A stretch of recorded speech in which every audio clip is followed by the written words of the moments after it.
Good afternoon, everyone. I believe the first time on a Thursday we can say afternoon, maybe for the whole session. So welcome. Of course, I would like to start off today by highlighting that the Republicans still have yet to pass or debate the federal reimbursement allowance. As you all have heard me say many times, that this is potentially a $4 to $6 billion piece of our budget that pays for our Medicaid program, and if we do not get this passed, everything else we're doing when it comes to the budget or funding mechanisms is just smoke and mirrors. So it has been quite interesting to me that that bill has yet to come up. You all may have noticed that on the House side, there have been the only bill that is filed regarding the federal reimbursement allowance. I filed on behalf of the caucus. We sent a letter to, or we put out a statement yesterday asking the speaker to move that bill so that we are no longer relying on the Senate to actually get this important piece of the budget done. Obviously, they have made no provisions or changes to try to get that moving, so that's an unfortunate piece of the discussion. Obviously, this week, we saw the first bills passed of the year dealing with education. I can speak on behalf of some of the caucus. Obviously, our caucus was divided on this vote, as we often are on public education. I will tell you, as I mentioned on the floor, the FRA not having passed is also a big piece of this discussion, because there were a whole lot of pieces of this legislation that passed that would take money away from general revenue, of course. Provisions of the bill that I know every member of the caucus supported, like increasing teacher pay and changing the way that we are dealing with the foundation formula, costs a whole lot of money. And if we are not able to make sure that money is solvent, I know that that is where a lot of concerns lied. I will also say pieces of this legislation that forced a lot of our caucus members to vote no was the specific targeted attack on Columbia Public Schools and the charter expansion there. And then, of course, the voucher expansion program that some of us disagreed with. One of the things that I really wanted to see, and I know the caucus members were really specific on asking for, was if we were to do this expansion of public money to private institutions for education, that we would make sure that the other provisions of the bill, like increased teacher pay, were fully funded before the public dollars were allowed to go to these private institutions. That is not an amendment or discussion that the Republicans wanted to entertain for us. So from my personal standpoint, I really saw this bill as a moving of public money to private institutions. I know that I can tell you everyone in our caucus wants to have robust discussions around education reform. We want to have robust discussions about making sure that every child in our state, regardless of where they live, what they believe, what their education abilities are, if they need IEPs, if anything under the sun, that they are having opportunity to be able to get that done. We all want to have these discussions about making our public education system better. Unfortunately, what we're seeing from the Republicans is not a discussion on actual reform, but a discussion on moving money around. And I have several members of the Education Committee here. I'm sure y'all will have questions for them. But I want to start with the folks from Boone County, if y'all will entertain that so that they can talk about the specific impacts to their area. So whomever would like to go first. Yes, this was a dark day for Boone County. Senate 727 is devastating for Columbia. It's devastating for Columbia Public Schools. Our schools are accredited. We don't need this. And the people in Columbia, the people in Boone County hate this idea. They don't want charter schools. This was done from the outside, and it'd be great if the governor vetoes it, but this is terrible for us. We don't want this. This was imposed upon us from outside. You look at social media, you talk to the superintendent, people hate this. We do not want charter schools in Columbia. Is it possible to ask questions at this point? Last night on the floor, Senator Rowden said that people had approached him in the Boone County area or from his district saying that something needs to be done. So that's quite a different message than what I'm hearing you say, that people hate this. All you have to do is look at social media. There's a charter company that put out a sponsored ad, promoting charter schools. If you look at the comments alone, just for that, virtually 99% where we don't want this. Maybe there needs to be some type of fix, but it's not charter schools. People don't want charter schools. And if you notice in your comment, he said something needs to be done. Well, there can always be an improvement in public schools, but it's not charters. People don't want charters. And the idea that people are calling for this, they're not. They don't want this. The majority of people don't want this. I would say over 90% of the people in Columbia don't want this. People don't want charters in Columbia. He knows that. Do you think that because this is Rowden's last year, that was really the push to get this. Oh, absolutely, absolutely. I mean, the days of kicking Boone County around are over. We've got 4 state reps, we're bringing in a state senator next year, and that's why this was done, because they're not gonna be able to do it next year. This wouldn't have happened next year, this would have been filibustered, and it should have been filibustered in the Senate. It should have been filibustered in the Senate. Yeah, I guess your thoughts on that for the fact that Democrats did eventually sit down and then, like, including the teacher pay, the change in the formula, there were a lot of things. Because originally this bill was just ESA. Sure. And then it was just ESA in Boone County charters, and then a lot more added in. Thoughts on the fact that it is over here and passed and the Senate did sit down? Yeah, we're not okay with it. And I know there were some no votes on the Senate side, but it could have been stopped. And so it looks like from the outside, well, the Democratic senators were against it, but they were allowed to get things in it that they wanted. So no, we're not okay with it. It should have been filibustered. It shouldn't have made it this far. It should have been stopped.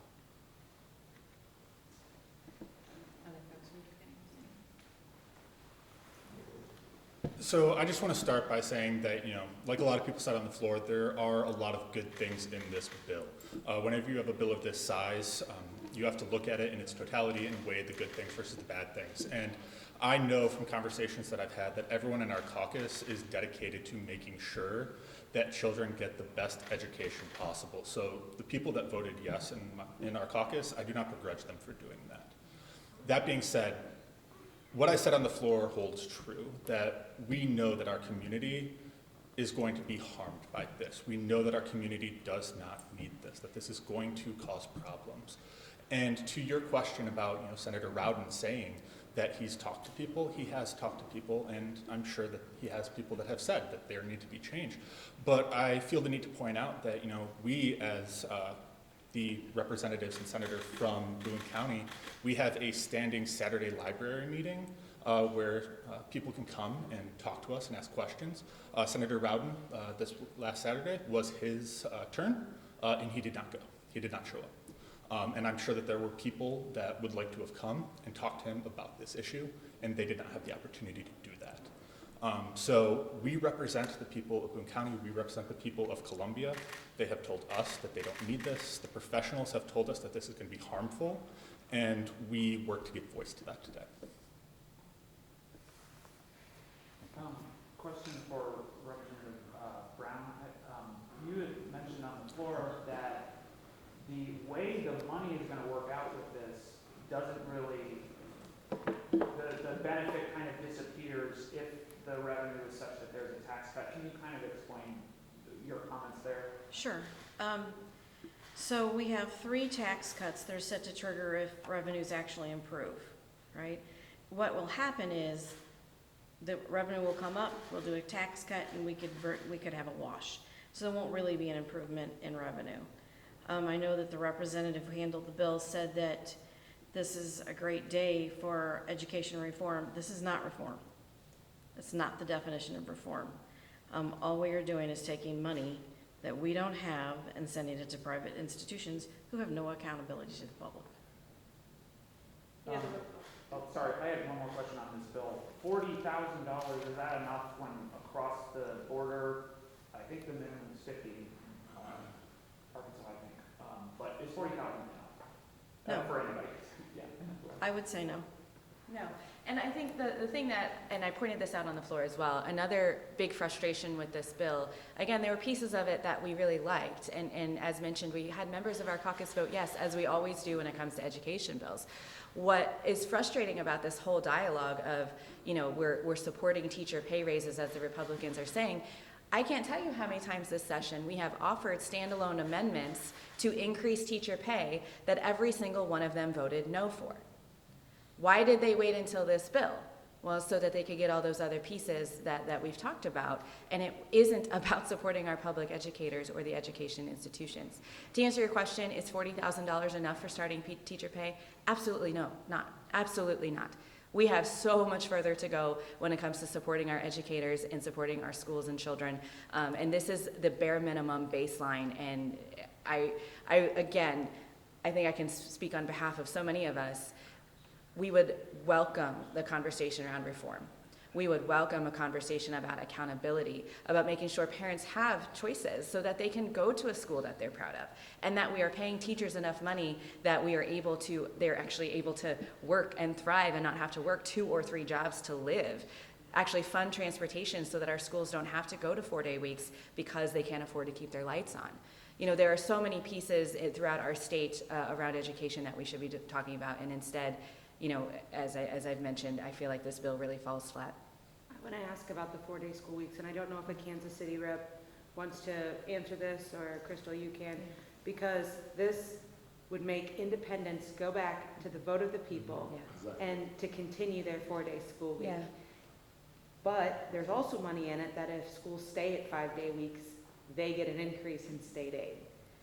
Is this the right way to go about this? What are the thoughts on that? Yeah, I'll definitely let Representative Crosley speak to that as somebody from Independence, but what I will say overarchingly, it's really interesting to me how the Republicans pick and choose when things go to a vote of the people, when things go to it, when we're attacking one specific county or doing one specific thing. And it's not just around education. We see it with St. Louis all the time, right?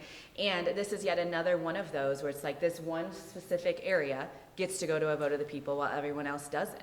And I will say that there is legitimacy and good points to doing a 4-day school week. And I've had lots of parents say to me, we thought we would hate this, but we actually really like it.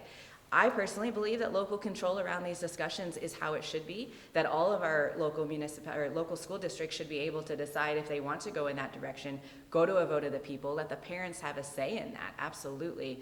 But I just found it really interesting, as you mentioned, that it just calls out one specific school district, but I'll hand it over to Representative Crosley. Thank you. Yeah, I don't have much to add more than what our leaders already said, but I think, you know, the question doesn't come down to whether we should do 4 days or 5 days, but it's the reason why school districts have chosen to move to 4-day school weeks, and it's because people in this building have underinvested in education for several decades. And so school districts are faced with a hard choice of whether they should continue to go those 5 days and stretch resources thinner, or be more lean and go with that 4-day. You know, there was a study that recently came out that specifically looked at Missouri and showed that there was no difference between the 4-day and the 5-day school week. There are lots of discussions that we can have on it, but ultimately there are already enough people in this building trying to control what local school districts are doing. And we elect our local government officials, whether it's the city council or the school board, and we are supposed to trust them to make those local decisions that impact our local communities. And if local citizens don't like what those governmental bodies are doing, then they should get involved and vote new people in that will work for them. And so I think that's a decision that we should leave up to those local school districts and adjust accordingly. Do you think that if it goes to a vote of the people in Independence, what you're hearing from constituents, do you think that it will continue to be a 4-day week in Independence? Well, I appreciate you bringing it back to the constituents, because I think a lot of times it's around kind of the philosophy of it. What I've heard from my constituents is not much at all. I've heard from a couple people that have said they like it. I've heard from a couple people say that they still have questions about it or concerns about their child care. I will say that the Independent School District did a great job of looking at those options for opportunities for kids on that 5th day. My son is one that has taken advantage of those extra tutoring hours that are available on Mondays. There are other resources in our community to help pay for that. Ultimately, I care about working people, and so I want to make sure that we are thinking about how those working families can have a safe place for their kids.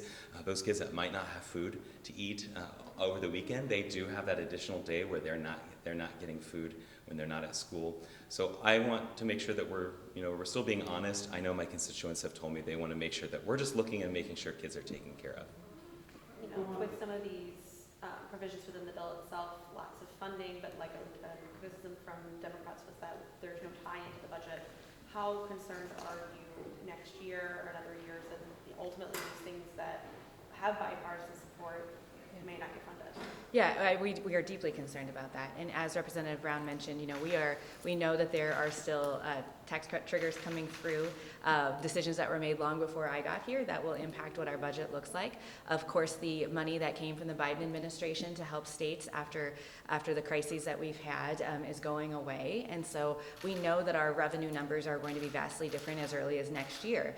And so, yeah, when we're looking at those provisions within the bill that we deeply like, there are concerns. I would again say for me, the concern is that the expansion of the voucher program for families that make up to $163,000 a year to take public money away from general revenue and essentially give them tax credits, that is going to hurt the amount of money we have to spend not only on public education, but on healthcare, on infrastructure, and all of these things that we deeply care about. And so absolutely, we have deep concerns about the amount of money that this costs. And I know Representative Behringer serves on fiscal review. I don't know if you want to add anything to that.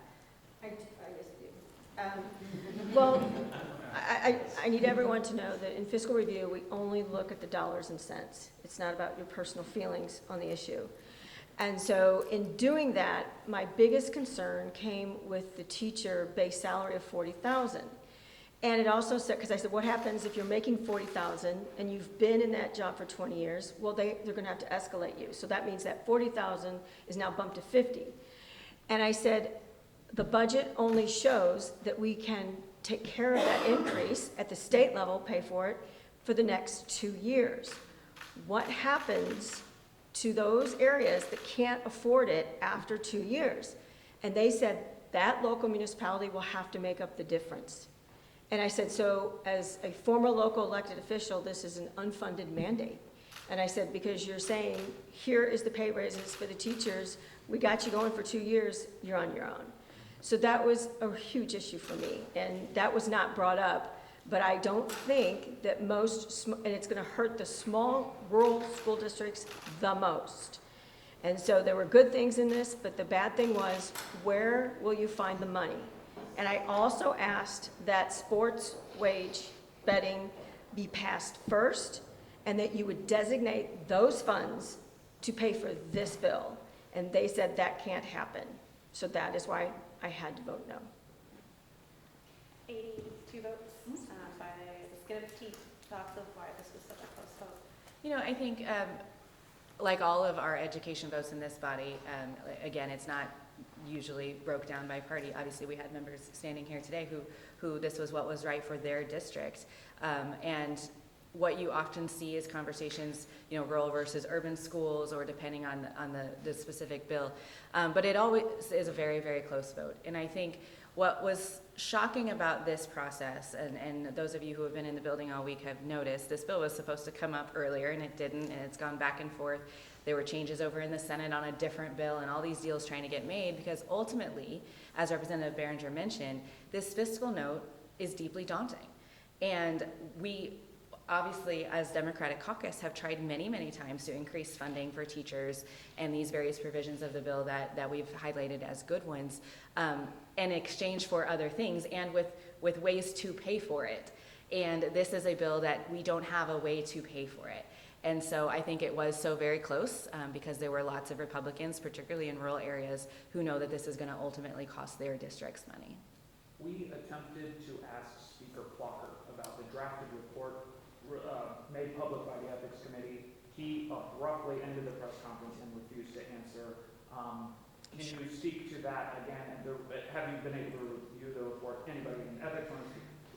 Well, absolutely. I've read the report. As you all know, the Ethics Committee did not adopt said report, and the Speaker's own counsel for the majority party released a statement yesterday saying that the investigation is still ongoing because there has not been a motion and a vote to close it.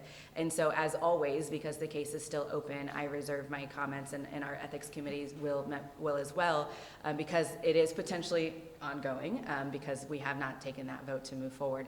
As I said in my statement that I released, you know, obviously the things that have come out of this committee are deeply concerning. There are conversations around potential obstruction. There are conversations around employee treatment, and not just of the Speaker, but, you know, if you read the report, there's a lot of concerning pieces in there. But ultimately, the Ethics Committee did not adopt it.